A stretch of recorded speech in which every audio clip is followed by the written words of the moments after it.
caráter e personalidade. Que bom, estamos juntos mais uma vez, não é verdade? Deus abençoe cada um de vocês. Sinta-se mais uma vez abraçado pelo Deus eterno, que é o Deus Criador, que nos mantém. E lógico, somos felizes porque o Espírito Santo nos conduziu até a casa dele mais uma vez. Obrigado a Isaac e a Carolina por estar com a gente aqui mais uma vez. Deus abençoe vocês. Vamos montar uma banda aqui para vocês coordenar aí, tá bom? Deus abençoe vocês. Nazaré, que bom te ver aqui mais uma vez, tá bom? Sei que você viajou tão longe para estar aqui, né? No estado de São Paulo, aproveitou e veio para a igreja também. Deus abençoe você, viu? Que ao você retornar para a sua terra, leva o carinho da igreja adventista aqui do bairro do Limão, tá bom? Pessoal da Casa Verde aí marcando presença, Carolina, Jennifer, é isso? Deus abençoe vocês aí, tá bom? Muito bem-vindos mesmo. Você sabe que temporariamente a carta de vocês estão lá na Casa Verde, mas oficialmente é do Limão, não é isso? Já sabem disso também, então tá bom. E você que está em casa, seja muito bem-vindo à programação mais uma vez aqui do bairro do Limão. Deus seja louvado porque, através da sua presença, da sua audiência, Deus hoje pode trazer para mim e para você coisas extraordinárias através do texto bíblico. E é isso. Eu convido cada um de vocês a fechar os olhos e vamos orar mais uma vez para que Deus continue atuando. Obrigado, Papai do céu, pelo dom da vida. Obrigado porque o Senhor nos deu a oportunidade de poder estarmos juntos hoje para compartilhar o texto sagrado. É o nosso desejo, Senhor, ouvir a Tua voz. Estamos vivendo neste mundo e o Senhor sabe das lutas que cada um de nós enfrentamos. Por isso, Senhor, pode haver nessa manhã alguém que está com o coração ferido e que está com a vida despedaçada e que o desejo é poder reconstruir a sua vida e o coração diante do Teu altar. Perdoe, Senhor, as nossas falhas, os nossos pecados e que as nossas falhas, os nossos erros não sejam empecilho para o Teu agir nessa manhã. Porque o nosso desejo, Pai, é ouvir a Tua voz, nosso desejo é ser transformado e batizado pelo poder do Espírito Santo. A Tua palavra vai ser aberta e entendemos que quando a Sua palavra é aberta, há milagre acontecendo, é vidas sendo transformadas e esse é o nosso desejo. Tudo isso nós pedimos e te agradecemos não porque haja mérito em nós, mas porque confiamos em Cristo Jesus que vive e reina para todo sempre. Amém. Muito bem. Agora temos a oportunidade de juntos participarmos desse culto. O culto funciona em duas formas. O pregador prega e a igreja fica em oração.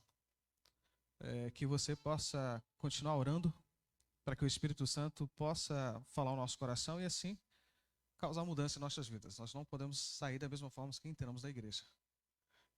Precisamos entender que toda vez que estamos diante da face do Senhor, é uma oportunidade que Ele nos dá de poder aprender alguma coisa, crescer e transformar a nossa vida. A igreja de Deus, ela é triunfante, mesmo em meio da batalha, tá bom? Então vamos então para o texto de hoje. Eu convido você a abrir a palavra de Deus, meu amigo. Se tem algo que eu amo é de ler a Bíblia. Hoje eu quero convidar vocês a meditar num texto bastante conhecido. Eu gosto de falar história conhecida porque quando é conhecida todo mundo compreende, né? Fica mais fácil. Livro de 2 Reis. Livro de 2 Reis, capítulo 6. Eu já falei aqui, vou repetir mais uma vez. Se você for estudar, você vai perceber que as histórias que é contada no livro de 1º e 2º Reis, ela acaba sendo repetida no livro de 1º e 2ª Crônicas. Isso é muito interessante. A diferença é o foco do livro. 1º e 2º Reis, o foco está no palácio, no agir do rei. Mas quando se trata de 1º e 2º Crônicas, a mesma história é repetida agora com foco no santuário. O foco em Deus. E agora, o único capítulo aqui que nós vamos meditar no livro de 2º Reis, esse foco muda porque mistura-se os dois. Tanto o foco no palácio, como no agir de Deus para salvar o povo de Israel. Abriu aí?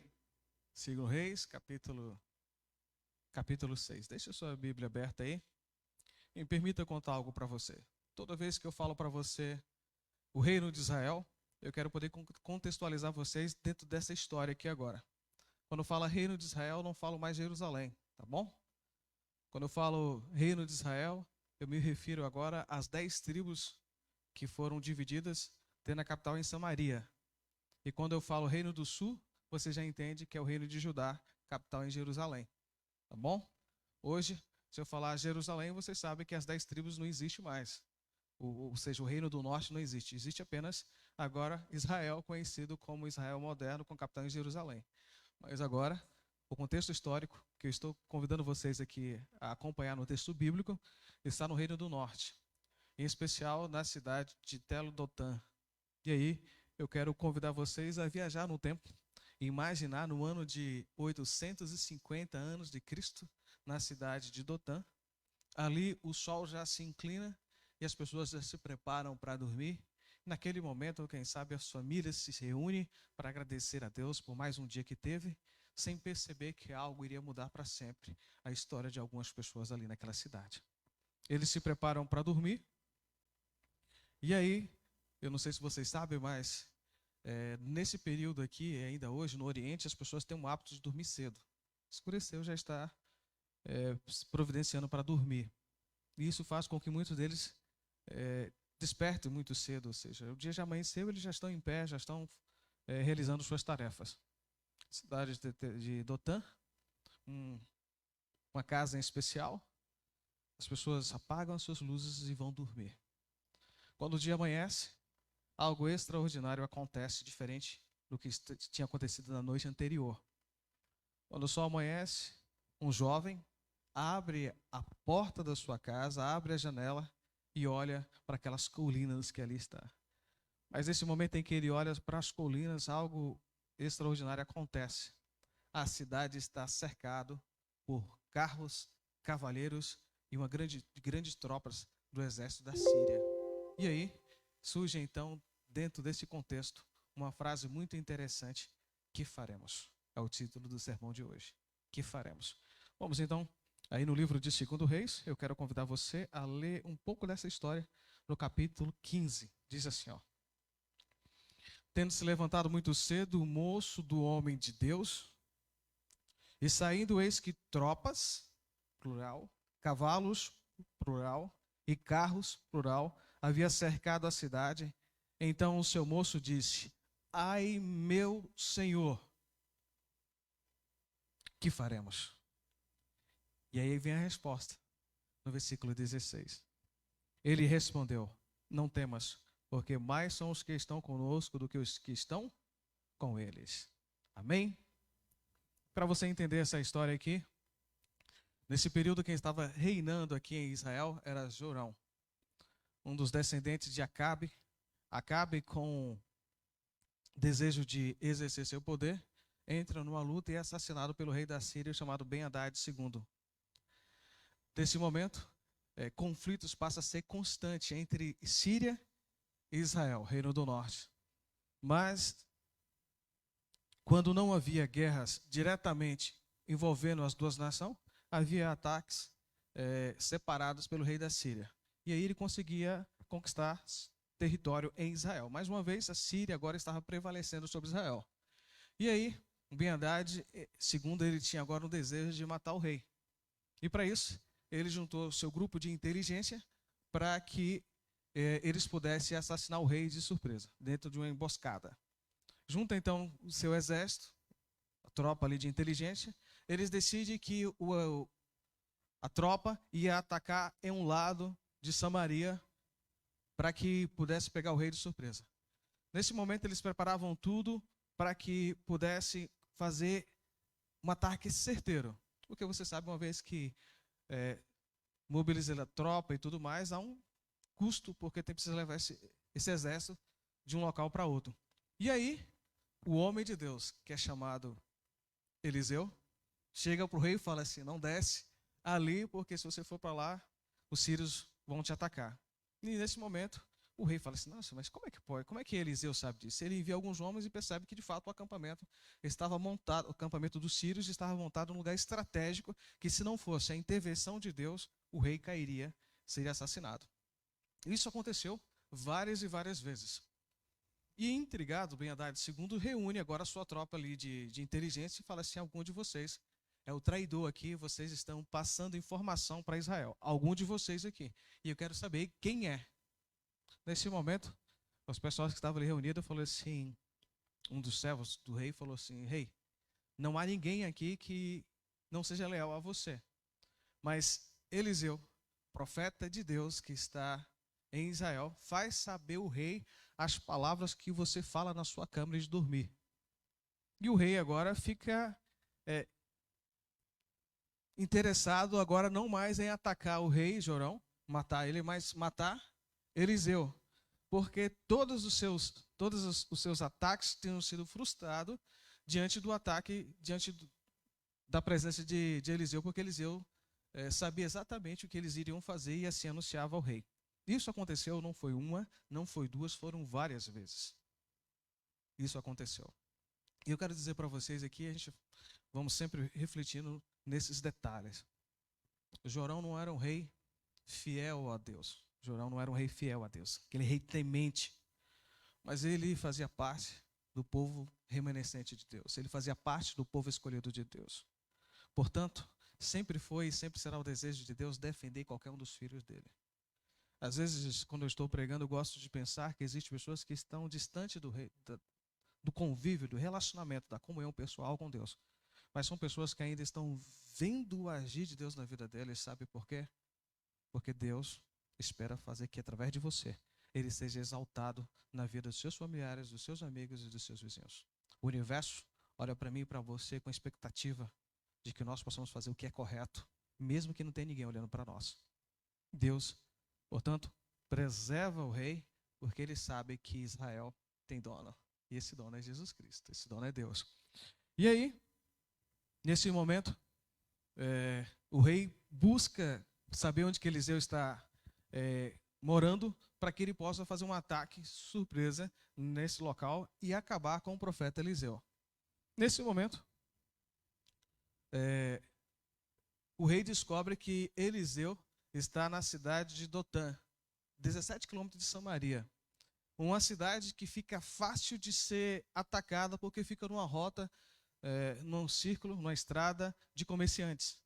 Uma grande equipe de soldados, uma tropa bem organizada, poderia facilmente atacar essa cidade. E Dotã, vocês sabem que é uma cidade bastante conhecida, porque foi nessa região ali que José foi vendido para os seus irmãos. Foi ali que os ismaelitas compraram José. Estavam indo para o Egito de Gileade, passavam naquela região para ir para o Egito vender suas mercadorias. Ou seja, era rota de comerciantes. Era uma cidade que tinha acesso fácil para qualquer pessoa.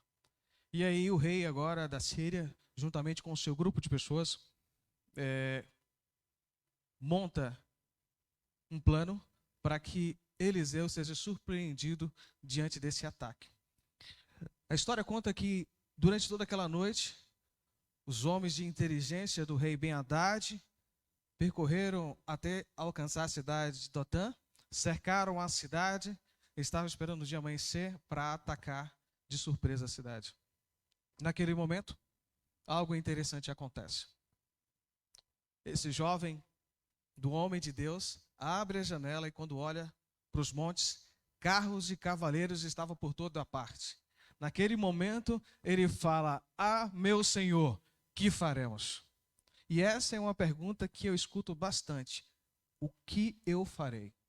Quando eu visito o hospital, as pessoas perguntam para mim o que eu faço. Quando eu visito enfermos em seus lares, a pergunta é: o que eu faço? Quando eu visito o empresário na sua empresa, ele fala: o que eu faço? Essa pergunta, o que nós faremos, é uma pergunta tipicamente humana diante da impossibilidade de agir diante do ataque do inimigo. Você e eu estamos constantemente sendo atacados pelo inimigo. Esse mundo não foi destruído, porque o inimigo faz de mim e de você refém nesse mundo. Apesar de Cristo já ter pago o resgate por mim e por sua salvação, ainda somos refém neste mundo. E muito em breve Jesus Cristo virá para nos dar a salvação. O que faremos? O que faremos expressa algo muito claro para qualquer pessoa. Demonstra falta de fé, falta de coragem e falta de confiança que só é adquirido na experiência. Se você deseja ter fé, se você deseja ter confiança, se você deseja ser vitorioso, você precisa lutar as mínimas batalhas que surgem na sua vida. Só assim você vai adquirir esses 3 elementos necessários para que você possa permanecer de cabeça erguida diante do conflito. E é interessante porque os psicólogos, principalmente os professores de psicologia, falam que quem está dentro do olho do furacão não consegue ver a solução.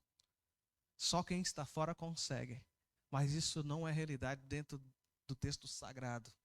A Bíblia deixa claro que só percebe o agir de Deus, só testemunha o agir de Deus, o milagre, quem está no meio do furacão. Quem consegue ter a sensibilidade de entrar no meio da batalha e se entregar a Deus e permitir que Deus luta por ele. Nesse momento, Eliseu se aproxima calmamente do jovem.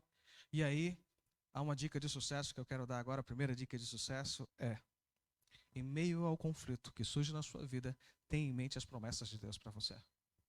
Você precisa conhecer as promessas que Deus tem para você. Você precisa conhecer as promessas de Deus. Nós não sabemos o que passava pela mente de Eliseu, mas imaginem só: o Senhor é meu pastor e nada me faltará. Ainda que estoura contra mim uma guerra, com o Senhor eu serei vitorioso. Com o meu Senhor eu salto muralhas. Aquele que habita na sombra do esconderijo, aquele que habita no esconderijo do Altíssimo, à sombra do Onipotente, descansará. São promessas que você precisa ter na sua mente, para diante do conflito você recitar e falar ao nosso Deus. Não importa qual seja o conflito ou qual dificuldade você vai enfrentar, Deus sempre irá cumprir as promessas diante dele. E aí, nesse momento, o Eliseu responde para o seu jovem: não temas. É a promessa de Deus diante dos maiores desafios que o povo dele enfrenta. Diante do desafio do Mar Vermelho ali para atravessar, o povo clama a Deus porque o exército do Egito estava se aproximando. E Deus fala: não temas.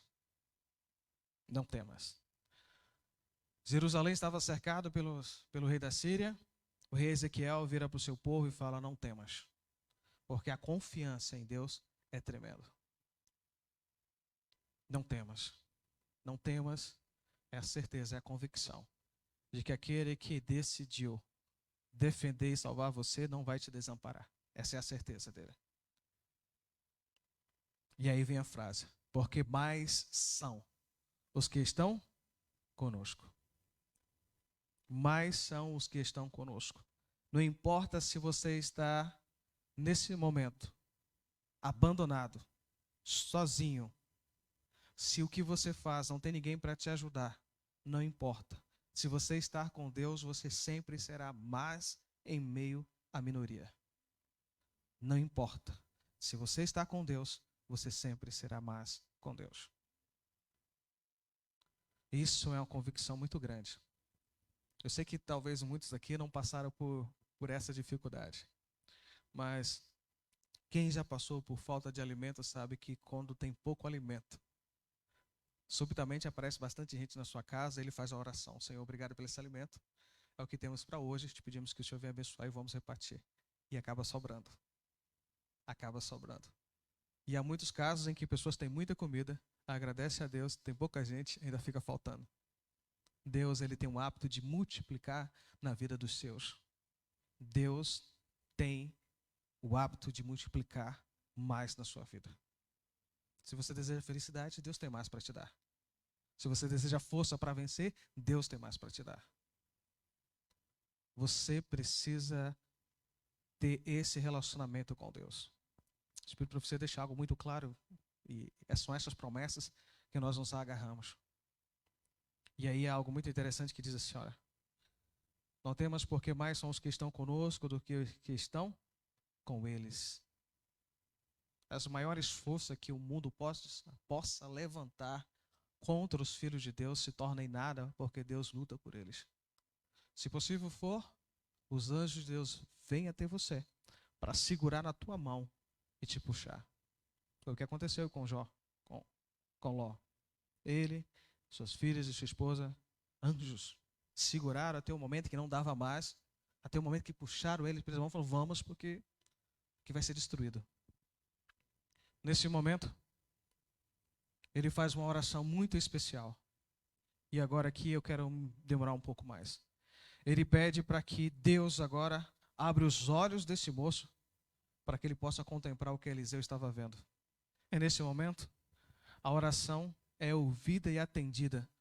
Esse jovem tem seus olhos abertos.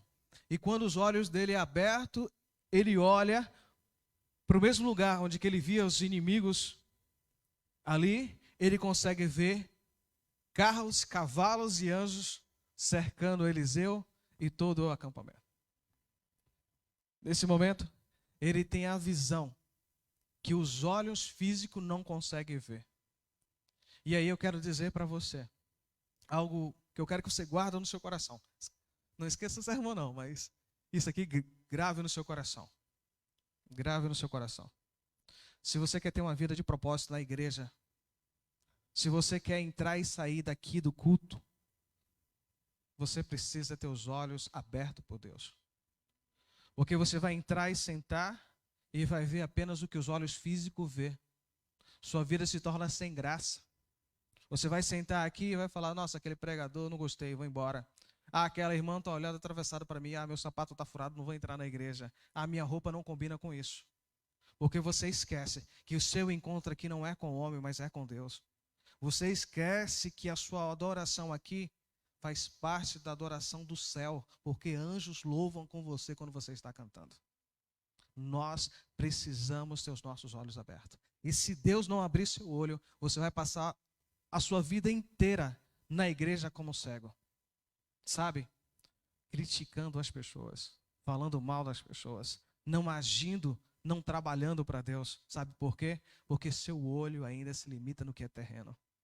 Você precisa enxergar o que é real, o que é espiritual. E os olhos você só pode enxergar se Deus abrir seus olhos, porque as coisas espiritual só discerne espiritualmente.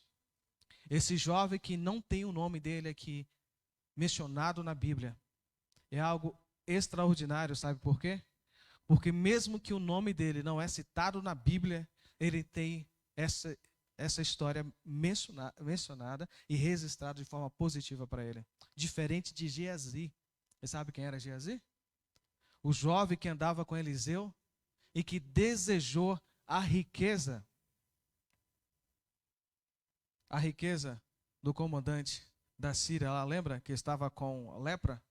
Naamã estava com a lepra, foi curado, ele queria dar dinheiro para Eliseu não aceitou, porque as coisas de Deus se fazem gratuitamente, certo? Mas Geazi, o olho cresceu, queria riqueza, correu atrás, Naamã pegou alguma coisa, e depois o Eliseu vira para ele e fala assim, o que você fez? Acaso não estava com você quando você pegou o dinheiro e ainda fala que ele queria comprar vaca, ovelhas, vertes, tudo que ele já tinha pensado em comprar. Mas para que você saiba, a lepra de Naamã agora será sua.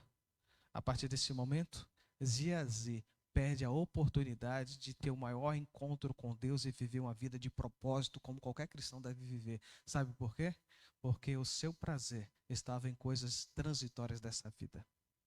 Deus convidou você aqui para a igreja não para ser rico das coisas desse mundo, mas para ser vitorioso em nome de Jesus Cristo. Deus chamou você para fazer parte do povo remanescente que vai viver para sempre a eternidade ao lado dele. Aqui tudo passa. Você precisa vencer as dificuldades que impedem você hoje de viver 100% por Deus.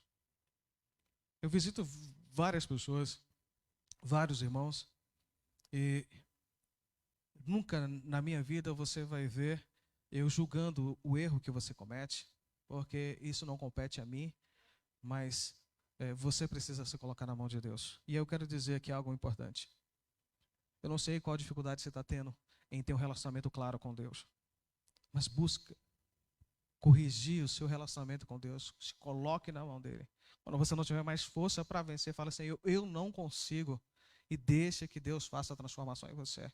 Mas você precisa ser sincero com Deus, porque quando você é sincero com Deus, milagres acontecem, coisas extraordinárias. A história continua dizendo que, naquele momento, o mesmo profeta que pediu para que os olhos daqueles jovens fossem abertos, foi o mesmo profeta que orou para que os olhos dos sírios fossem fechados. E essa palavra que aparece aqui em hebraico, para o fechamento dos olhos, ou para a cegueira momentânea dos sírios, é a mesma cegueira que aparece no livro de Gênesis, capítulo 19, versículo 11. Lembra quando os homens ali na cidade de Sodoma e Gomorra queriam atacar a casa de Ló e eles não acharam a porta? Ou seja, é a mesma coisa que acontece aqui. Neste momento o profeta chega, Eliseu chega para eles e fala assim: olha, não é aqui que vocês, o local que vocês estão procurando, não está aqui o homem que vocês querem. De fato, Eliseu já tinha saído da cidade para encontrar com eles e estava conduzindo para outra cidade. De Dotã até Samaria era 17 quilômetros andando. Nesse momento eles andam 17 quilômetros.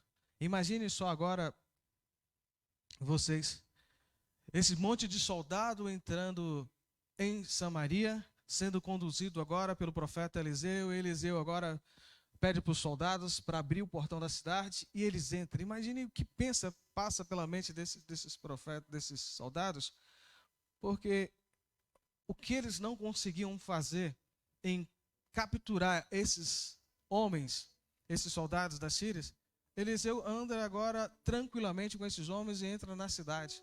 E é interessante porque eles obedecem, abrem a porta de Samaria, os soldados entram ali e o rei Jorão agora se aproxima do profeta e fala euforicamente: meu pai, vamos ferir eles? Vamos ferir? Repete enfaticamente 2 vezes isso, porque o desejo do rei de Israel era matar esses homens, esses soldados sírios. E agora o profeta vira para ele e fala assim: não, você não vai matar. Mata aqueles que você capturou em guerra, mas esses não. É interessante notar como a Bíblia é muito sublime, porque ela trata todas as pessoas de forma igual. Mas diante do serviço ao Senhor, existe hierarquia e essas hierarquias são respeitadas. O rei de Israel comandava o exército de Israel, mas a palavra de Deus era confiada a Eliseu. A Eliseu foi confiado o exército celestial. E isso é muito interessante porque, de forma real, natural, quem tem autoridade é o rei. E o rei pede permissão para Eliseu. É interessante notar para a nossa igreja hoje, e eu quero falar muito especial ao seu coração, por favor, preste atenção nisso. Eu não sou de atacar, não sou de falar com ninguém, mas eu quero apenas que você reflita. Hoje Deus nos dá a oportunidade de poder viver na igreja onde que todo mundo tem seu cargo. E você sabe qual é a maior dificuldade enfrentada hoje nas comissões da igreja? São pessoas que não entendem a sua função. Às vezes quer cuidar da função do outro, sabe? E aí acaba tendo atrito, porque a pessoa acaba não fazendo o trabalho dela e não fazendo também o do outro. E acaba atrapalhando o meio de campo. Mas quando cada pessoa entende a sua função, mesmo que seja simples, aparentemente aos seus olhos, mas se você receber um cargo para fazer, faça, porque a igreja conta com você para isso. E aí, o rei de Israel entende isso. Ele fala assim: meu pai, vamos ferir? Isso mostra que antes do agir do rei, vem um agir de Deus. E agora, Eliseu chega para ele e fala assim: não, pelo contrário, você vai ter que dar comida para eles. E aí a palavra que aparece aqui agora não é simplesmente dar uma comida, é dar o melhor que tem. É um banquete. Existe uma lei oral no deserto que é o seguinte: se você estiver passeando pelo deserto um dia, e se alguém oferecer comida para você, coma, tá? Porque significa que quando você come essa comida, você se torna amigo e você se torna protegido por essa pessoa. Isso é bacana. Você entende por que algumas pessoas, principalmente Ló, quando foi para se atacar a casa dele, ele ofereceu as filhas dele, porque quem estava ali estava sob a proteção da sua casa. Existem várias outras histórias na Bíblia que refletem isso. Então, nesse momento, quando o rei oferece esse banquete para eles, agora o rei tem não só a responsabilidade de fazer uma amizade com esses soldados, mas de protegê-los. E isso é interessante porque o que nós não conseguimos fazer pela força, nós fazemos pela bondade. O bem que nós fazemos ao nosso inimigo, nós fazemos a nós mesmos. É por isso que só há sentido na vida de um cristão quando ele vive para levar o evangelho para outras pessoas. Através do seu exemplo, através da sua vizinhança, porque uma vez que ele está fazendo o bem para o próximo, ele entende o significado de ser salvo e ser restaurado por Deus. E aí, O texto acaba dizendo que esses soldados retornaram para sua casa. E aí imagine só agora o testemunho que esses soldados deram. Olha só, rei. Imagine também o rei prestando atenção, agora o Ben-Hadad II prestando atenção na conversa desses homens mais bem preparados, porque foi um ataque de inteligência a Israel. E agora, ouvindo a conversa desses homens. Olha, nós subimos, cercamos Dotã, e ali, quando percebemos que não, nós já estávamos em Samaria, sendo cercados pelo exército de Israel. Entramos em desespero, achamos que ia ser mortos, mas nesse momento o homem de Deus, Eliseu, que nós subimos para capturar, interferiu e disse que não, que nós éramos convidados. E nesse momento foi dado um banquete para nós, com o melhor que havia, e nós retornamos.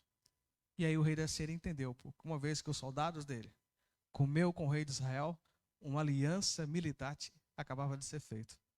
Portanto, não houve mais ataque da Síria até o próximo rei da Síria subir ao trono. Eu quero falar um pouco mais sobre a companhia dos anjos ao lado dos servos dele. Eu não sei se você já teve ou não uma experiência com Deus. Se você já encontrou alguma dificuldade ou não. Naturalmente do ser humano, o pecado faz com que nós justificamos diante das nossas falhas. Isso é natural. Eu errei por causa disso, por causa daquilo. Justificamos os nossos erros, as nossas falhas. E de fato, você vai sentir conforto no que você irá fazer para justificar, porque todo mundo erra. Mas poucas serão as pessoas que irão permanecer fiel à palavra de Deus e poderão contar os milagres que Deus fez na vida dessas pessoas. Poucas serão as pessoas. Dentre várias histórias, quero contar duas para vocês. Uma conhecida. Alguém estava um dia dentro do carro, de frente à igreja da Santa Maria, tem a descidazinha ali, né, para chegar na igreja, e um carro perdeu o freio e ela estava dentro com os seus dois filhos, crianças ainda. Não mais com revólver 38, não mais com estilingue, mas com escopeta, mas com lança-granadas, porque ele sabe que se ele atingir você, ele atinge agora a causa de Deus. Ele sabe que se ele destruir você, ele vai trazer escândalo à causa de Deus. E todas as pessoas que aqui entraram e saíram foram pessoas que antes abandonaram a Deus. Se você deseja viver ao lado do Senhor, até que Ele volte, você precisa suplicar para que Ele abra os seus olhos. Você precisa entregar a Deus. Quando Deus me deu a oportunidade de viver através dessa mensagem, algo ficou muito bem claro na minha mente. Muito claro. As pessoas... Eu deveria trabalhar por essa igreja e para esta igreja. Eu estou falando em levar o Evangelho. Não levar simplesmente as pessoas que não conhecem ainda, mas principalmente aqueles que conhecem, porque não fazem ainda o que deve ser feito. Não testemunha um milagre na vida de Deus. Quando nós, como povo de Deus, abrir os nossos olhos e perceber que anjos de Deus está acampado ao nosso redor, vamos ter uma responsabilidade maior na adoração, no agir, no trabalhar de Deus. Então não saia daqui, meu amigo, minha irmã, sem antes suplicar a Deus para que Ele abra os seus olhos e você possa contemplar o plano da redenção que é feito exclusivamente para salvar você e eu. Você que está em casa, eu sei que muitas vezes você está buscando um milagre. Esse milagre seja talvez a compreensão de um cônjuge, talvez seja a restauração do seu casamento, talvez seja até mesmo para que Deus te dê fé em meus momentos de dificuldade. Deus está disposto a te dar isso agora. Mas Ele quer mostrar algo maior que isso tudo. Ele quer mostrar que Ele está ao seu lado. Ele quer mostrar que aconteça o que acontecer na sua vida, Ele esteve, está e estará para sempre ao seu lado. Viva uma experiência real com Deus. Coloque-se na mão de Deus. Aprenda as promessas da Bíblia, porque são elas que vão te dar base no momento de dificuldade. Nesse momento, feche os olhos. Obrigado, Senhor, porque o Senhor nos concede sempre a oportunidade de poder recomeçarmos mais uma vez. Suplicamos, Senhor, que mais uma vez a Tua misericórdia seja real e presente em nossas vidas e que os nossos olhos sejam abertos para as coisas eternas.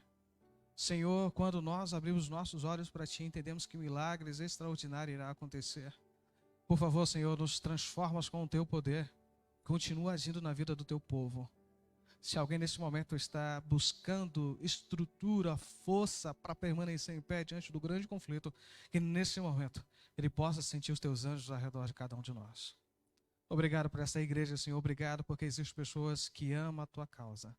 Há pessoas que têm prazer de servir e de estar à disposição da Tua causa. Obrigado, Senhor, porque essa igreja existe. Obrigado pelo Teu servo que nesse momento coloca a mão no coração e dizendo, Senhor, toma-me em Teus braços. Obrigado, Senhor, porque entendemos que nós temos um compromisso de levar um evangelho puro, verdadeiro, que transforma a vida das pessoas e nós queremos ser transformados por esse evangelho. Obrigado, Senhor, por esse momento, por esse culto. Obrigado porque o Senhor tem alcançado a cada um de nós. Mais uma vez, de uma forma especial, eu quero colocar em Tuas mãos a família da Eliette, que nesse momento passa por um momento de dor e de luto, porque perdeu um ente querido. Que o Senhor possa consolar e confortar, e consolar todos aqueles que perderam seus entes queridos. Também te peço pelo Marco, que está passando pelas dificuldades de saúde, Pai. Ajuda, Senhor, aquela família. Por favor, Deus, a nossa esperança é o Senhor. Nós não temos outro porto seguro, nosso porto seguro é Jesus Cristo. Portanto, Senhor, nós nos colocamos em Tuas mãos para que o Senhor faça em nós o Teu querer e o efetuar. Dar-nos, ó Deus, um restante de sábado feliz na Tua companhia. É que eu te peço por Jesus hoje e sempre. Amém. A você que está em casa, nosso muito obrigado pela sua paciência e pelo carinho que você teve em estar conosco nessa programação. Aguardo você nos nossos próximos programação. Que Deus te abençoe. Um forte abraço.